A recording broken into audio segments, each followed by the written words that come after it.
Okay. All right, that got started. Good. Amazing what that works. Now let's just share. What are you doing? This one right here is in the PDF. All right, that's what we're sharing. This is a new theme of the users group, by the way, technical difficulties. Yes. So can you move that around from the station? Yeah. So address We'll that. blame Google. Yeah, we're definitely going to keep blaming Google for the Hangout issue. So the good news is that it is being recorded. We're recording the audio for it. We're recording this. If anybody's been able to go out and look at the other ones, some of them are very good, some are not. we do our best at recording those. Make sure that you look out there for data sets. We need more submissions into the dataset form. Again, at bigdatautah.org, there's a link right on the right-hand side that says submission. Make sure you find other data sets and you submit to there. Let me see what else I had. What was the other one that you wanted me to add? You just mentioned it to me. Oh, Cloudera. We are working with Cloudera as well. Hopefully we're going to have some AWS credits here in the very near future to do some processing power and some processing capabilities. So as you get these data sets, if you need MapReduce, if you need clusters, if you need things like that, we might be able to hand those out to you. You need to be subscribed to that form that I talked about. Okay, that's who we're kind of telling is participating in the cooperation, the competition. You need to be subscribed on there for us to give out these things. Okay, that's our main method of communication. What else do we have? Stand-up. So we're going to start having stand-ups about the Jira board, what's going on each week.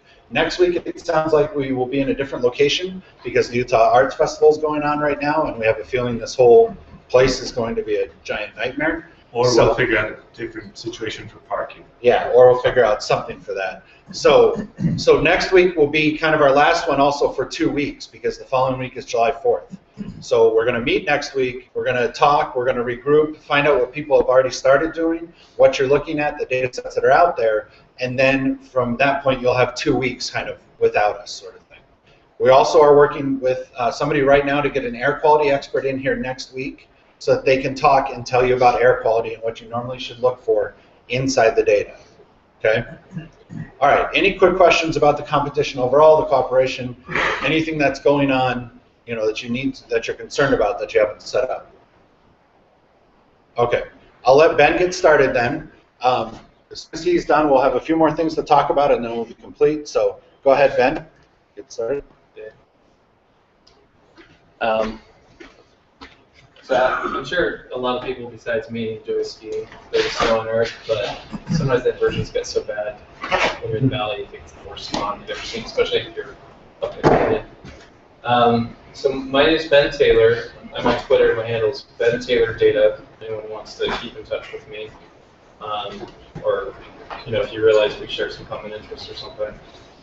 So quick background, I love to ski. I try to do backcountry every week if I can. I went Wednesday, it's great, with powder in June. And then my background, I've worked for the Iron Flash JV owned by Intel Micron. I also worked as a quant. I started a hedge fund in Park City. And right now I work at HireVue doing interview analytics. So given an interview, can you process it and build indicators that you can throw into a predictive model and predict the outcome of the interview, which out of all the data sets I've dealt with, this is one I'm very passionate about because it's difficult to do, but you can do it. So whenever I'm dealing with a data set that has any sort of spatial patterns, geolocation data, I always like to just look at it first. I have a quick question. Can you speak up a little bit? Oh, yeah, I'll speak up. Thank you. So whenever I'm dealing with any sort of data set that has some spatial coordinates, geolocation, I always like to visualize it. Most of the stuff is obvious, but sometimes it gives you some inspiration. So this is a quick plot of this P2.5 particle count, the one that Alton showed last time. So I just throw it up on a Google map, and I can, so the hotter the scale is, the worse it is. So you can see really high pollution zones by big cities, New York, LA, Salt Lake, and this doesn't really tell a big story right now. You can see up here in the northwest, you don't have as much pollution, so why is that? You can start thinking, is it the elevation, is it all the precipitation? That's probably more likely. Is it the wind? You start thinking about certain indicators. here you've got a lot of zero counts in the Midwest where there's nothing, and kind of get the brain juices flowing. So when we're thinking about getting data, a lot of the data sets that you can imagine can be grouped into these different categories, and this is, I included another in case I missed an entire category, but this is kind of how I group things. So you have weather, that could include anything with wind, temperature profiles, precipitation, radar, satellite imagery related to weather, and then you have physical, so that would be stuff related to the region. So think about it maybe like as a region state. What's the elevation? Are there salt flats nearby? Is there a lake nearby?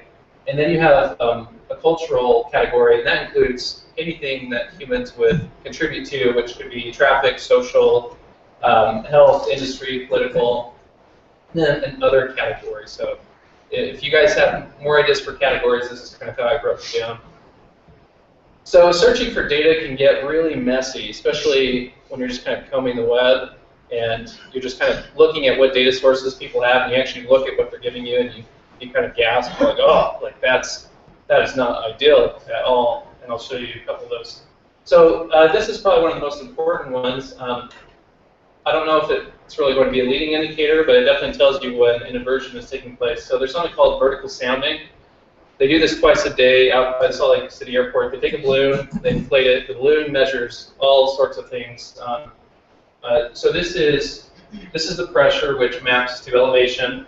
And so what you see when you have a strong inversion is you see the temperature gradient go the wrong way. Because normally it gets colder when you go higher, but with the inversion, it'll be colder down low, and then you'll hit the top of that smog plane that you saw, and then suddenly it'll get warmer. And then the other thing that's interesting is you'll have no wind. And then as soon as you hit the top of the inversion, you have like 100 knots. So that will tell you that there's an inversion taking place without looking out the window. But it's a great data set. You know, it's this nice vector, and there's all sorts of precipitation gradients and things that are coming from that. But the format, even though it looks nice and structured, it's actually not very user-friendly to pull down. It's not a CSV. It's like it's chunks with headers where you're going to do some parsing and some regexing to get this data. But this is a great data source. Can everyone still hear me okay? Yeah. Okay, and this is where you can get that. University of Wyoming has all this data for Utah and other states if you want this. Oh, so this is a little cut off. So these are data sets for cultural and physical. So I really like these. You've got all the roadways, railroads, airports, urban areas, rivers, lakes, and then this would be like salt flats and deserts. So you have all of these. I don't know if anyone here has worked with shapefiles. So with these data sets, when you have lat long, they have a format called a shapefile, Python, R, MATLAB. They have readers set up to digest this. It's just kind of like a hash table of different items. And some of these are really valuable. Like they'll have census data in the shapefile, which is great. Like you don't have to go grab it later; it's all right there. So I'm going to show some examples with some of this. So these are all the roads in the U.S. So I didn't plot the U.S. I just plotted all the roads. Wow, that's kind of crazy. You know, like that's some fun eye candies. You've got the spectrographic you can play with. So let's zoom in a little bit. So another thing I'm doing is, so for this stuff I'm using MATLAB, and the reason I'm using MATLAB is it will do a dynamic Google map update. So when I'm browsing the data and I'm zooming in, it's actually grabbing a new raster image from Google, and it's underlaying that. So I kind of get this nice driving experience where I'm pretty sure you can do that in R Python, but I don't know if it's native. It might be the Genius plugin or something that you have to do. So here you can see Salt Lake. We've got the Great Salt Lake. Now we've really zoomed in. You can see we've got this Salt Lake, and look at Denver. The city centers really stand out to the road density. So roads by themselves, that's not a very good indicator. If I just have a massive set of roads, that's not going to help us with our model. So you actually have to do you have to come up with your own indicator. So this one is road density. So I just made this up. So what I do is I have a little moving box, scan through the data, and I look at what road density is for the area. And then here's a little correlation plot where you can see the higher can't even read the screen because the resolution's so bad. So that correlation is good. Try to remember that. I did upload this online, so I'll come back to that. But this correlation checks that the higher the density is for the roads, so this is the road density, and this is your particle counts. So the more road density you have, the more pollution you have. And then the cool thing that comes right out of the same data set are road lengths. So you've got, like, this is I-80, got Highway 50, got, I-15 coming down. So you might be interested in, I don't really care what the roads are, but I want to know what the major roads are with all these, semis and trucks coming through. Using this, you can do some thresholding, and oh look, wow, we've got these major freeways, maybe the blue ones we don't care about. And now you can come up with another metric that is how close is this sensor to a major freeway.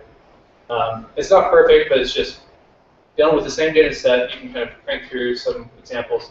Another one, river distance. Like, I don't think this one is a very useful indicator for this example, but more data, the better. And river distance could also indicate other things like urban center, are there more people around rivers? Like, maybe rivers have no influence on the climate, but the fact that there's rivers there is an indicator for something else that we haven't considered. So you can easily calculate river distance. And then this one's really cool. They actually give you urban extent. This is using satellite imaging, but they put it down shapefile. So I didn't have to do any satellite image processing. I just downloaded that shapefile. It's already structured for me. I can start playing with it, and I can do how close are we to a major urban center, and how large is that urban center, which would probably be a better indicator than that road density. They're both kind of telling the same story. Okay, so now I showed you some easy stuff. Now we're going to get a little bit harder. So no API, no problem. You just keep going. Don't give up. And I'm going to show you an example. So this data set is really cool. It gives you real-time weather data on all the weather stations in Utah, and they have a web API. So this was just right before the presentation this morning. Wow, I've got all the temperatures for these weather stations in real time. But they also have this historical lookup where I can manually go pick a day and a time, and I can pull all these values out. And all the data scientists in the room are saying, well, that sucks. Like, what am I going to do with that? Is David going to be, what value do you need again? I need the 1st of January 2013. And, he can type these in. But using Chrome, go down here, JavaScript console. The owner of the server probably won't like that I'm doing this. Go down JavaScript console, you turn on the debugger, you run the request, and then you can see the URL that went to a Perl script, and great, that's what I needed. That's all the data that's coming across with the JavaScript request, and there is a ton of data in here, like more data than they could ever offer me, because they're supposed to have some data dump, and I had trouble finding it. This is great data. So I can, if there's a regex genius in the room, I'm more of like a string replace, or a cat person, where I just do it a couple times, I get something that works. So with this, I imported all the data in the format I want, as lat long, as elevation, and now I can write my script to just pound this server and get everything down. I can get data really quickly. And usually make sure you put like a pause, because you don't do it where I've done this before, and you don't want people to complain. And really, since they're in Utah, it might be nice to just send them an email and say, hey, can you give me a database dump? No, okay, I'll go get it myself. So this is a great place for me to interject one little thing. Yeah. As the Big Data Utah community, we have gone to many of these groups and asked for their data, and we are asking you to tread lightly. Yeah. Turning a script on like this that would bash their servers is not treading lightly. So yes, definitely, please put in pauses, things like that. There's always 2 o'clock on Sunday. Yeah. When we give you links to say, here's where data is, you can go and find it, we may have gotten that link from that group. If they come back to us and say, you crashed our servers, we're not going to be getting data in the future. So yes, please tread lightly. Yeah, so always put a pause into these types of scrapers. Because I'll scrape stuff like this before, and you want to be, you don't need all the data this hour. You'll just kind of, ping it for the next couple of days, and And this data will come pretty quick. You'll get everything you need in a few days. So an important thing with geolocation data is a lot of the secret sauce is going to come in the interpolation methods, because I've got temperature data here. So the dumb thing to do would be, well, I've got a particle probe right here. I'm just going to do this, bicubic spatial interpolation. Well, that's not a very good idea, because we're talking about a model. We've got elevation as a function. The higher the elevation, the lower the temperature, and then we've got latitude as a function. So the higher the latitude, the lower the temperature. And so you've got different things you need to consider. And so if you're just doing a simple nearest neighbor bicubic interpolation or some bootstrap EWMA thing, I can beat you with a physical model just by thinking about it and building my own model to interpolate. So this will come up with a lot of the data we're dealing with. You're going to have to interpolate it. How are you going to do that, and what makes sense? So, so that was easy. Now we're going to go even harder. So a lot of times with this data, you'll find these high resolution maps. Like this is a 5 megabyte data set, and it has the average wind speed for the entire US for the whole year, and you can get it by month. And it's really nice because they've taken care of these complex interpolations for you using algorithms that we would not be able to come up with in a short amount of time, like Prism and a couple other groups. But they don't give you the data. They give you a high resolution map. So the problem with this map is I don't know the coordinate system. I've got a color bar, but I don't know the coordinate system. So I was able to import nearest color match. So now I've got the data, but I still don't know the coordinate system, so it's not useful. You can see we have state lines. You might have some text in the map that's upsetting for you. But you just remove that out, and you can interpolate it. And then what you do is you get a target where you do know the coordinate system. And this actually does an optimization. You can do this manually. You can script it. I am using a tool to do this in MATLAB, which is a commercial product, unfortunately. But I'm happy to do this. So if anybody has a high resolution map, like this would really help us, just send it to me, and I can help you guys out. So I can actually do the geolocation transform to map this to my known coordinate system. And now I've got my transformed map with all my data in a nice lookup table. So I can just, you've got a particle sensor, I'm going to go look it up. And I've got this nice data set that I can work with now. I can do this with any map. But it's always nice to do a sanity check. Like, okay, let's make sure that we don't have, values out in the ocean or something weird. So I didn't have a lot of time to dig into the satellite feed, but you can see kind of the same spirit. You are going to have to do a little bit of image processing if you want to be this aggressive. I've kind of gone from easy data down to more difficult, where it might take some expertise.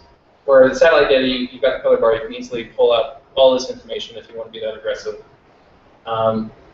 So high resolution slides are available on Scanbeam if you want to scan the QR code, or I'll post a link.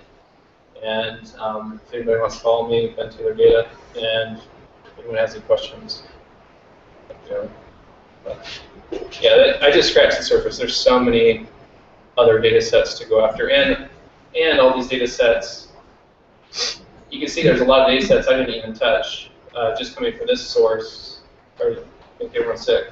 Like distance from nearest airport. Like think about all those jets flying all day long, and railroads are disgusting. And where are the railroads? Like these shape files are already formatted for you guys to use pretty easily without a lot of work. So that's it.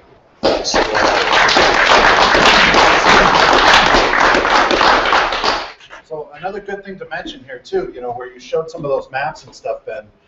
He hasn't got to see it yet, but again, that Jira ticket I just did, we have all the weather data now actually in a data file format, in raw format. So that's really good too.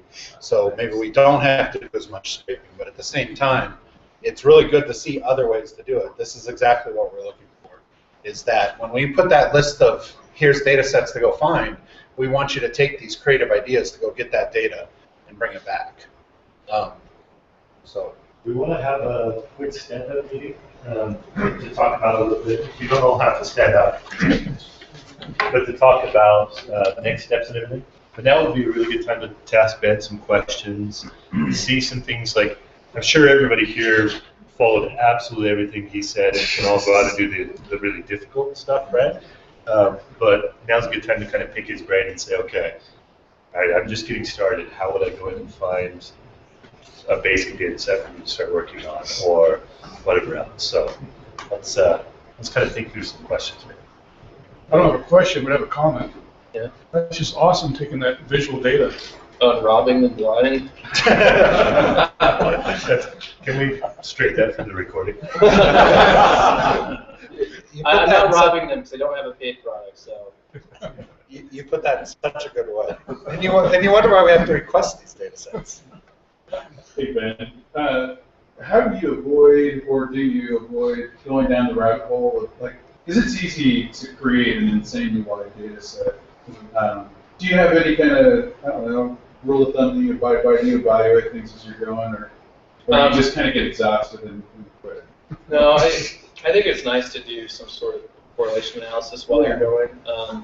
Because like that river idea, like it's easy to do, but it might, it might hurt you. Mm-hmm. Where the other stuff like railroads and airports and road density, like that kind of makes sense. So there's like a little bit of an intuition there. Yeah, well, I mean, on this kind of data set, wouldn't you say that we're all at least passable experts on air quality? Right? Yeah. Yeah. Yeah, most of it is kind of common sense, I think. Like, well, see, that's one of the things that you want to also get outside the box on. yeah. What if radio station power had something to do with air quality? None of us thought of that, see? But if you ran across a data set on listening habits or broadcast habits or something like that, on radio stations, more on the broadcast side, powers of the antennas, and you throw it in your data, it may just pop out if you're doing one of these analyses. It may not be directly related to it, but it may be an indicator of other things that are related to it. So I suspect that even your river analysis, because big cities are built around rivers, there will be some sort of a correlation to it. And so, yeah, there's a diminishing returns, but if you're looking for new insights, get new data. Yeah. And another thing that it may be more obvious when we see it later, but right off the bat, there may be things that you don't think about, right? Like, so I was taking the example, we just had a data or a research paper come out saying that there are 12 different carcinogens that are found here in Utah, right? And all 12 are in West Valley City specifically. And so if we went in and looked at all 12 in West Valley and we said these are all coming up from a refinery that's in West Valley specifically, and now we start tying that to health data and saying, okay, people are getting lung cancer at an increased rate and we can trace it back to this company. We could put a company out of business and forget to look at cigarette data.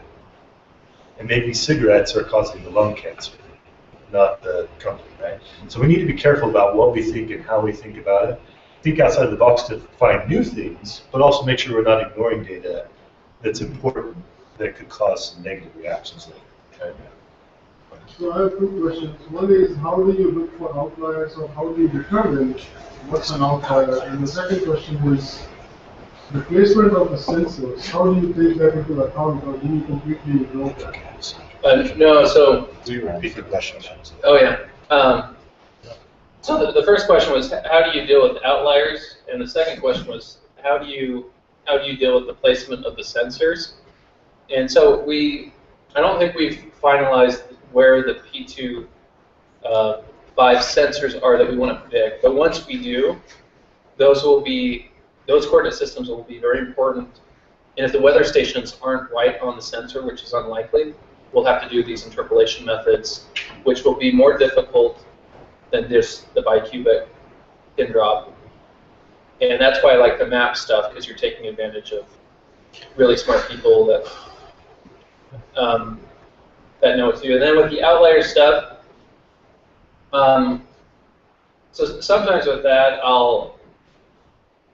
you can always pick a threshold to drop the outliers out and see how that helps with your predictive model. Or the other thing I'll do is I'll just transform the data set to like a percentile ranking or a quantile if I have some uncertainty on the data. And that way, if I have huge outliers, they don't really pull the model because they just turn into 0.99 rather than 0.98. So that's just one thing I would think to do, but yeah, you definitely have to look at all the data sources and figure out what your integrity is. And I didn't talk about that. That first data set that I showed with the balloon stuff, it was missing data, and then also with the weather station data, it's missing data. So if I pull in the whole state of Utah, I'm missing like 3 or 4 weather stations. What do you do with that data? I have so many other values to interpolate with that data, replace it with the mean. But there's lots of different things. Yeah, and some of that's a good segue to talk about again. That's why we're bringing in one of the air quality experts. Hopefully next week. We're trying to get this all scheduled. They can help you to understand when something's missing, here's what we do. Or when something's not there, or something shows completely inaccurate, here's how we handle this. Here's our best practices, what we normally do. Because not all the data, it's like Ben mentioned, you could get a great high-resolution graph where they've done all the work, but not all the data is going to be in that form. A lot of it's going to be in raw form, and you could find all sorts of mistakes inside it. And so we want to give you guidance on what you need to do for that part. And then we're going to bring the air quality experts back towards the end of the summer when it's time to actually figure out and compete. Then they can start and help us, guide us, and say, these are the things we're trying to figure out or what we're looking for and stuff like that. So it's a great subject that you mentioned there. The other thing I think to consider is if you win or your data is actionable for some kind of action to remediate something to do with air quality, you're going to have to defend where you got your data. Yeah. And if you put on there, I got it from the state of Wyoming, the state of Wyoming is going to say, no, you didn't.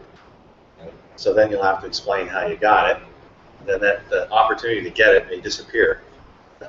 But the point being is, you probably should decide as a group how you're going to defend it, and then defend it as a group, rather than each individual having to defend how he got his data and standing alone. If you have to stand alone and you have something that's actionable, you don't have a chance. Especially if you got it from, scrape the site, because people are going to say, well, they didn't actually get the data from them, which is accurate because it isn't from them. So some kind of policy how you're going to represent where you got the data, and everyone's going to have to stand behind it. And part of that is our simple goal here is what we came up with is clean, defined, and accessible. So we want the data to be cleaned, and so in other words, we have to publish essentially how we cleaned it, how we made it look like this, what we did. So that's where you need to keep good track of what that was that you did to change. Again, from the air quality experts, what's the best practice? And then when we apply that to our data sets, that needs to be documented somewhere essentially, probably in the JIRA ticket so we know what that is. It would be a good idea to send the places that you scraped it from a message saying your data is here. Right. This is the process we did to scrape it. If there are any errors in the data, please notify us by this date. Yeah, and then that they don't respond, then you've got, you've made the effort. And that's the define. When it comes to the team aspect of it, the define, we have it all on one site, and that's defined exactly as to where it came from, what was done to it, and everything's there. So on that site, it's going to clearly state, this is where the data came from. And as long as the groups use those data, they have some ground to stand on because that's where it's all held and it's there. As far as, if they go out and get additional data besides that, then that's going to come into play. Yes, David. I'm just going to interject as devil's advocate here that I've gotten a lot of mileage from essentially creating a denial of service kind of experience for somebody, and then telling them, hey, I'm responsible for this, but I was trying to do this. And it's a really great knock on the door, and I've done that with government and business agencies to tremendous effect. So one person's experience, but if you just go through the nice front of the door, sometimes it's not a loud enough knock. Well, again, from our perspective, as us as a group, please tread lightly. We would like to do this again next summer. We would like to do more data competitions in the future. Most of what we want is government data. Yes, and we're working on that. And they're not just going to shut it down. No. They're not going to not publish the data. Right. Yeah, the government data is coming and it's working. We're getting there, making headway there as much as possible. In the meantime, we're also meeting with, like I said, the U of U and other great spots that have really good data. Like I said, if you go out to the JIRA board and you go out to the JIRA ticket, you're going to be really surprised at all the data they gave us and the hoops they jumped through to do that to help us out. Yeah. They took their own time to do that, and that's great. And so we want to be good stewards of that and help them out as much as possible. Okay. do we have any relationships with other big data organizations like in Denver? Have they published do. anything like this in Boulder? In Boulder, yeah, we have talked to a few of the groups there. Okay. So we do, and they're looking at different possibilities. I don't know if they'll start working on this at the same time or in the future, but at some point they are interested in tackling some of this. So, and they're going to have similar issues, right, with inversion and everything else. So we have another maybe question. Bill? Yeah. Can you show the trouble ticket system? I can try to pull it up now. I'm just trying not to kill the Google Hangout, So- but I think we had one more thing. So while he's doing that, we're going to transition to the stand-up meeting. But Ben, as all the students coming up and everything, maybe the two of you can start off by talking a little bit about some of what you did to get to some of this. Like you mentioned MATLAB, right? But were there other tools that you were using? Well, is he even here anymore? Yeah, right here. Oh, there you are. Speaking. Can you mention if there were other things so that people can look up how to do it later? Yeah, so everything I showed except the mapping can easily be done in R and Python with shape files. So what I would do is with the link that I have for those physical and cultural data sets, look, I can't remember what it is, it's like SH something like that. Google that for the language you're interested in, and I'm sure somebody has a shape loader that you can and besides that, the metrics I did were pretty simple. I'll post some pseudocode, like for the road density and longest road. Those are all pretty simple. Okay. Excellent. Okay. Thank you very much. And then if you guys have questions later, in fact, I almost think this is the perfect time. So one of the projects that we're running is related to these training meetings. So if somewhere along the way you saw interpolations or something and you went, what the heck is that? Please let us know if you'd like to understand terminology, you'd like to understand how to use tools, whatever else, so that we can get additional resources and additional videos out to train you how to do those things. So, actually run on the fly. Okay, so just talking to these guys and I have a little bit more of a creative role in this, thinking outside the box. Once again, there's a lot of things that can happen, a lot of data out there that maybe we're not thinking about, and we're thinking of it in terms of we're going to be downloading CSV files, or we're going to be loading strings from monitors, whatever. I would challenge you to think further, because with big data, we have the opportunity to actually expand into other forms of data, text files, things like that. So be thinking that way too. I had a few suggestions, and let me find them really quick. Air quality data sets. This was mentioned by you all last week. Was universities, EPA. Go after EPA, Kennecott. Look at tax records.